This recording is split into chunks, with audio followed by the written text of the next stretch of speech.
Bismillahirrahmanirrahim. Assalamualaikum warahmatullahi wabarakatuh. Rabbi shrah li sadri wa yassir li amri wahlul 'uqdatam min lisani yafqahu qawli amma ba'du. Terima kasih atas waktunya teman-teman. Perkuliahan kita pada hari ini mengusung tema monitoring dan evaluasi kebijakan pendidikan. Minggu lalu teman-teman sudah saya arahkan untuk mereview artikel atau ringkasan buku dari sebuah tulisan yang tema besarnya adalah kebijakan pendidikan.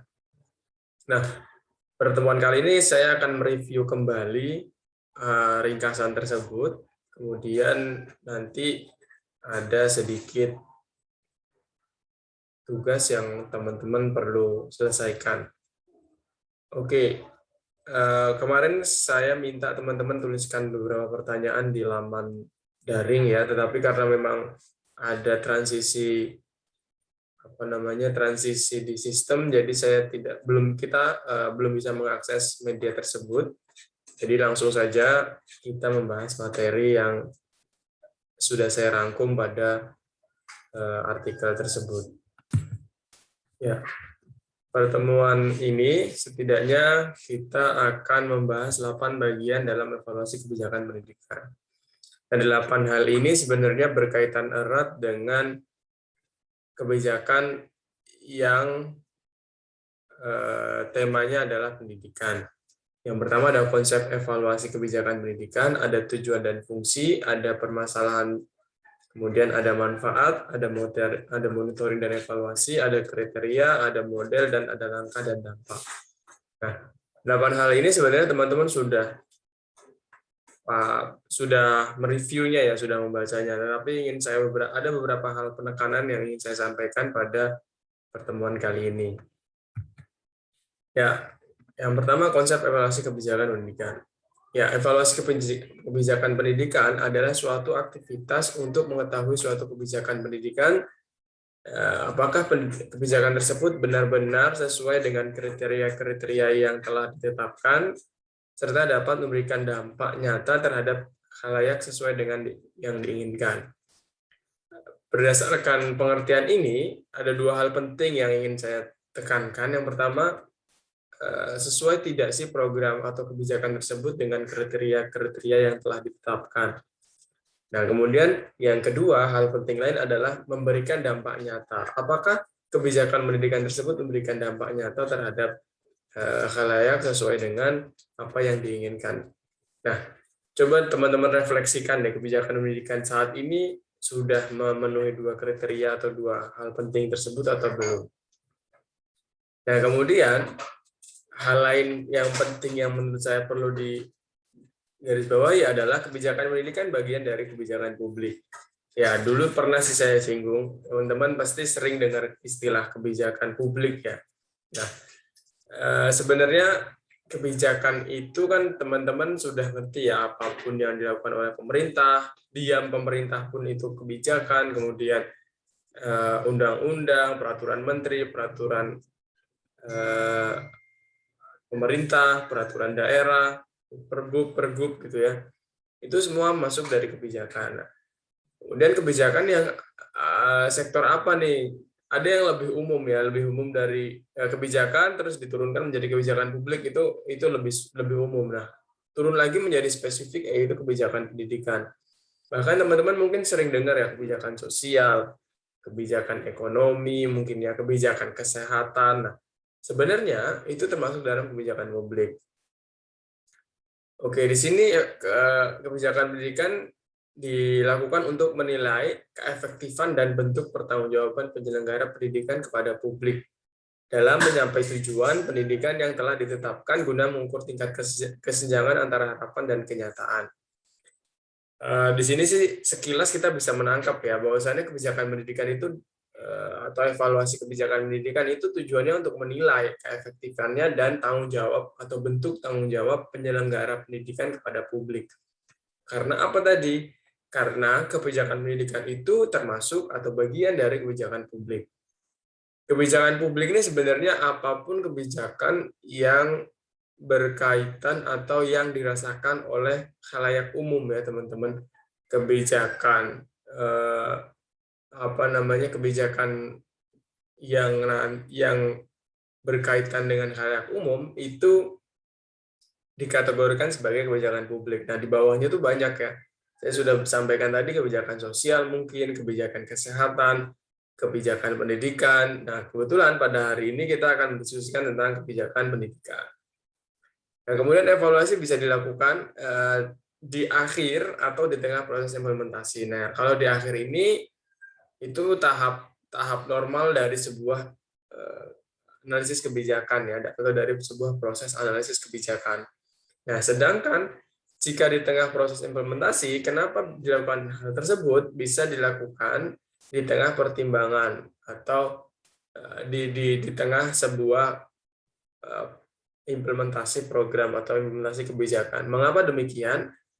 Mungkin karena kebijakan tersebut sudah mulai melenceng dari tujuan awal, sehingga perlu dilakukan evaluasi ketika proses implementasi kebijakan itu berjalan.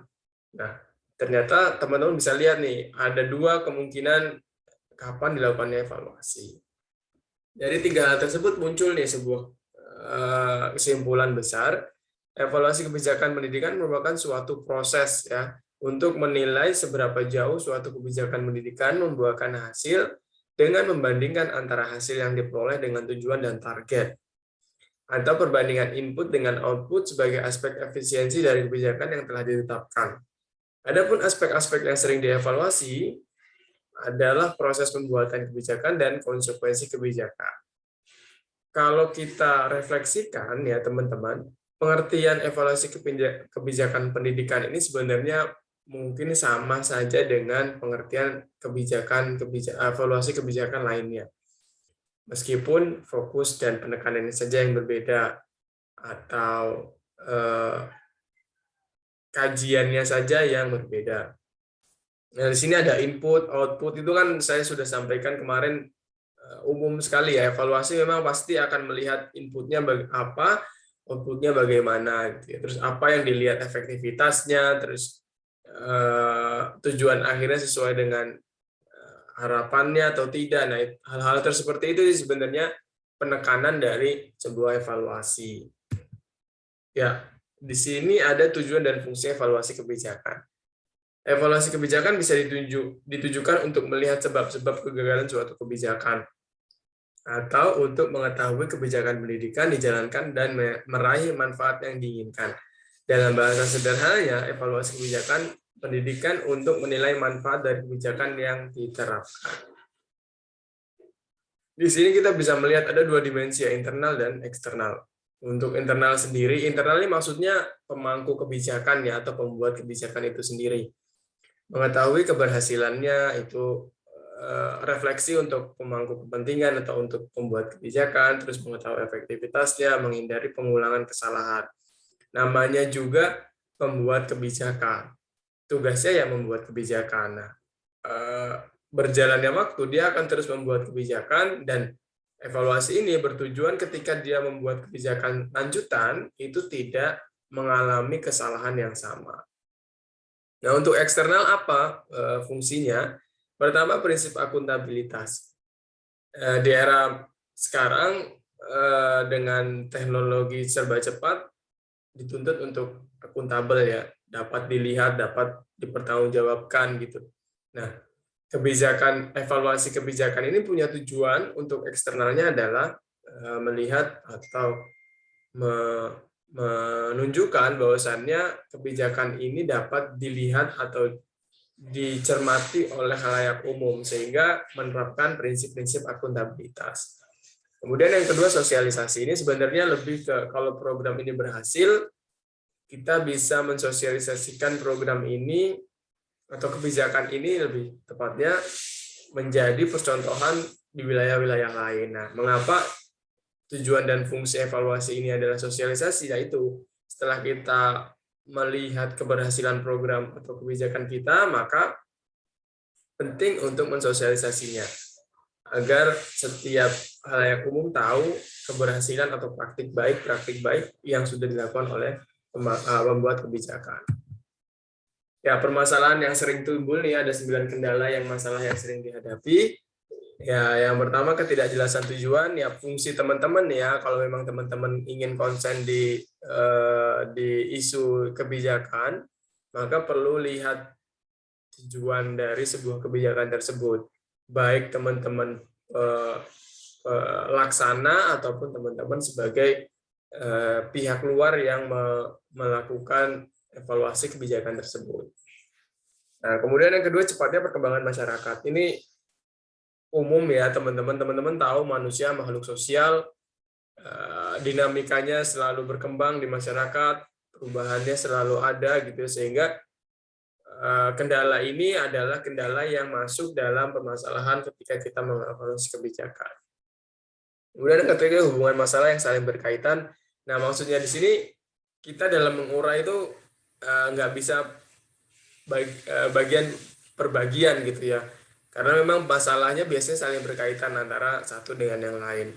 Dan subjektivitas masalah, nah ini masalah yang dihadapi oleh pemangku kepentingan jangan-jangan berbeda nih sudut pandangnya dengan masalah yang dirasakan oleh penerima atau pelaksana kebijakan itu. Sehingga muncul nih biasanya subjektivitasnya.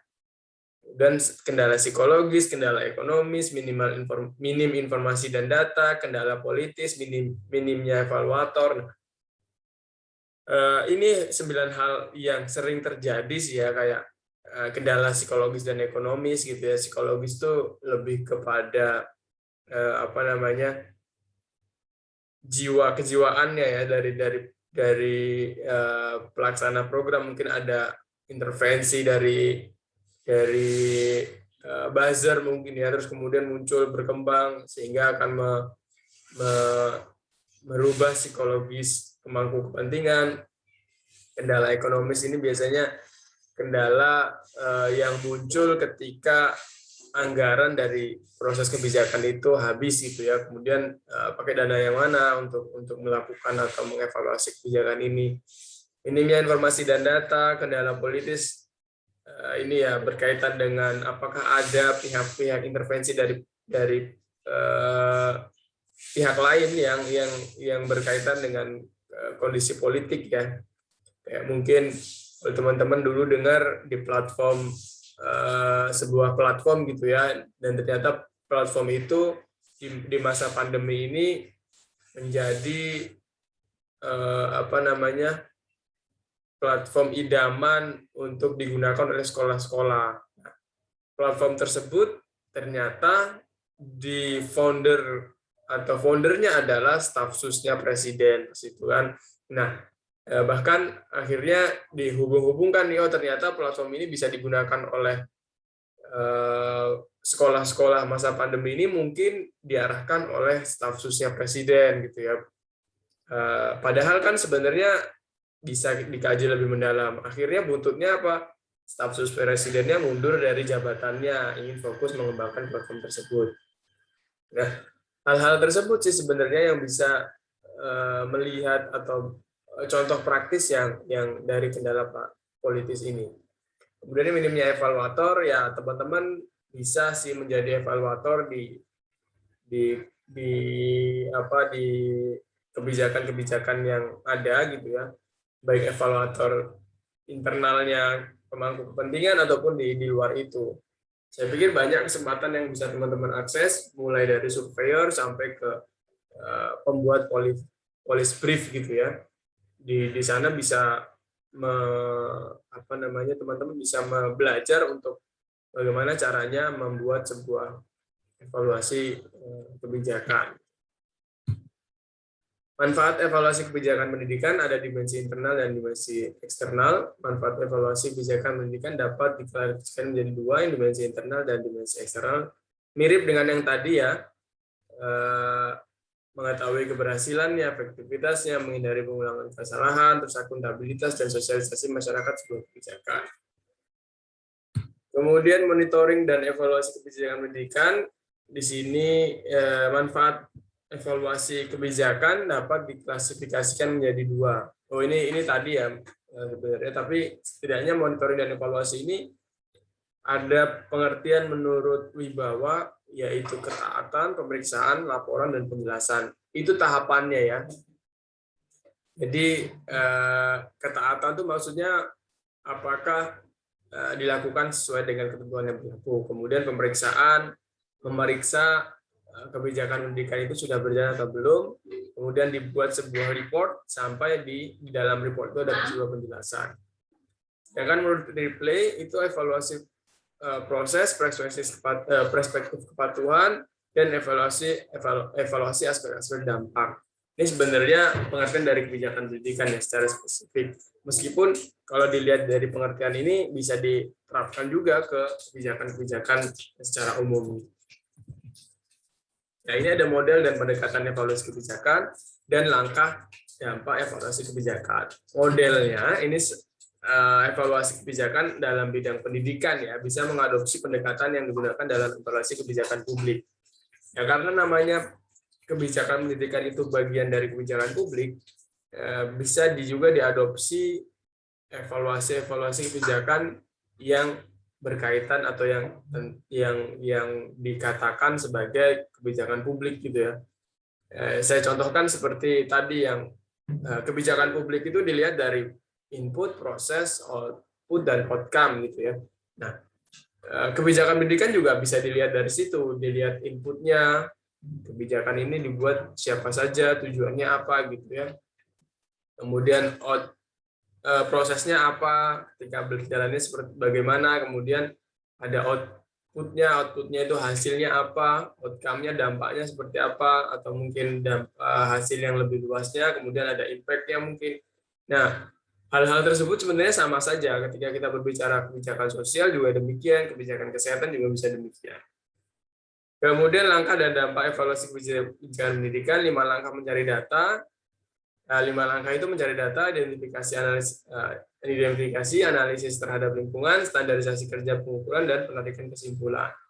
Masih sama, sebenarnya ini kebijakan secara umum juga bisa mengadopsi ini.